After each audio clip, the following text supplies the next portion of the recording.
ഇപ്പോൾ കുറേ ആയിട്ടേ ശരിക്കും പറഞ്ഞാൽ ഈ മധ്യവയസ്സിലേക്ക് കടന്നതിൽ പിന്നെ പട്ടുസാരി ഒക്കെ എടുത്ത് അമ്പലത്തിൽ പോകാനാണ് ഇഷ്ടം. അമ്മയും ഇടത്തിയമ്മയും എന്തൊക്കെയോ തൻ്റേതല്ലാത്ത കാരണങ്ങളാൽ തിരക്കിൽ അടുക്കളയിലാണ്. അപ്പോൾ അതുകൊണ്ട് സാരി ഉടുത്ത ഒരാളില്ലാത്തതുകൊണ്ട് ഇപ്പോൾ ഇപ്രാവശ്യം ഞാൻ സുൽദാറന്നെ ഇടാന്ന് വിചാരിച്ച് അങ്ങനെ അമ്മ അടിച്ചെന്ന പുതിയൊരു സുൽദാറാണ് ഇട്ടിരിക്കുന്നത്. അപ്പോൾ നമ്മൾ സുൽദാറൊക്കെ ഇട്ടിട്ട് വൈകാവിക്കാണ് പോകുന്നത്. എന്തയ്യാ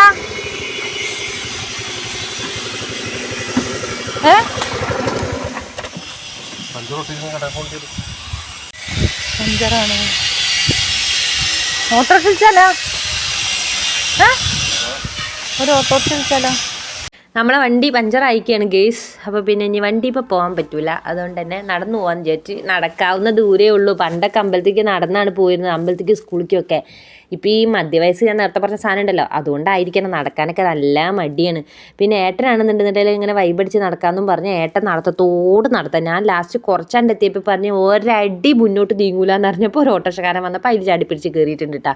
ഏട്ടല്ലേ ചിലപ്പോൾ മറ്റേ മൈബോസിലെ ദീപിൻ്റെ മൈരിയാണ്, വെറുതെ പണി തരും, ഒരു കാര്യമില്ല കേട്ടോ. ചിലപ്പോൾ അവൾ വണ്ടി പഞ്ചറായിട്ടൊന്നും ഉണ്ടാവില്ല കേട്ടോ. ഇനി പോയിട്ട് ടയറൊന്നും നോക്കണം.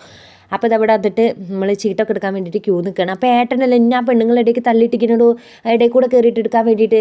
ഏട്ടന് എൻ്റെ നാട്ടുകാരെ അറിയാഞ്ഞിട്ടാണ്. ഓല് പെണ്ണുങ്ങളും എല്ലാം കൂടെ എന്നെ പഞ്ഞിക്കിടും ആ ക്യൂലൊന്നും മര്യാദയ്ക്ക് നിന്നിട്ടില്ലെങ്കിൽ. അങ്ങനെ പിന്നെ ക്യൂലൊക്കെ നിന്ന് നമുക്ക് ചീട്ടൊക്കെ കിട്ടി, പ്രസാദമൊക്കെ വാങ്ങി തൊഴിലൊക്കെ കഴിഞ്ഞ് ഞങ്ങളിങ്ങനെ പുറത്തേക്ക് ഇറങ്ങിയിട്ടുണ്ട്. പണ്ടൊന്നും അമ്പലത്തിൽ ഇൻ്റർലോക്ക് ഉണ്ടായിരുന്നില്ല കേട്ടോ. അപ്പോൾ അടുത്താട്ടോ ഇൻ്റർലോക്കൊക്കെ ഇട്ട് നല്ല സെറ്റപ്പ് ആക്കിയത്. അതുകൊണ്ട് നമുക്ക് നടക്കാനൊക്കെ നല്ല സുഖമാണ്. അല്ലെങ്കിൽ നടക്കാൻ കുഴപ്പമൊന്നുമില്ല കേട്ടോ. ഞങ്ങളിവിടെ നല്ല മണലാണ്, അതുകൊണ്ട് നല്ല സുഖമാണ് നടക്കാനൊക്കെ.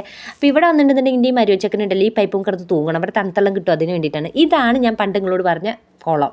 ഞാൻ എവിടെ അമ്പലത്തിൽ പോകുമ്പോഴും കുളം തരിയെന്ന് പറഞ്ഞില്ലേ, ഞങ്ങളിവിടെ ഈ കുളത്തിൽ വന്ന് കയ്യും കാലും നനച്ചിട്ടാണ് അമ്പലത്തേക്ക് കയറുക. അതാണ് ഞങ്ങളിവിടുത്തെ ഒരു രീതി, അങ്ങനെയാണ്. അപ്പോൾ പിന്നെ ഇതാണ് ഞങ്ങളുടെ കൂത്ത് നടക്കുന്ന അമ്പലം. ഇവിടെയാണ് കൂത്ത് നടക്കുക. അപ്പോൾ അതിൻ്റെ ഫ്രണ്ടിലാണ് നമ്മളെല്ലാവരും രാവിലെയൊക്കെ വൈകുന്നേരമൊക്കെ വന്നിട്ട് അവിടെ സെറ്റായിട്ട് ഇരിക്കുകയൊക്കെ ചെയ്യുക. അങ്ങനെ ഞങ്ങളിത് തിരിച്ചും ഓട്ടോറിക്ഷയിൽ തന്നെ പോരുകയാണ്. അപ്പോൾ മരുവഞ്ചക്കൻ എന്തെങ്കിലും വാങ്ങി കൊടുക്കണമല്ലോ. അപ്പോൾ മാമൻ പോയിട്ട് നേരെ മരുവഞ്ചക്കൻ എന്തൊക്കെ സാധനങ്ങളൊക്കെ വാങ്ങി കൊടുക്കുന്നുണ്ട്. അത് കഴിഞ്ഞ് നമ്മൾ നേരെ പെരേക്ക് പോകണം. അപ്പോൾ അത്രയുള്ളൂ. ടാറ്റാ.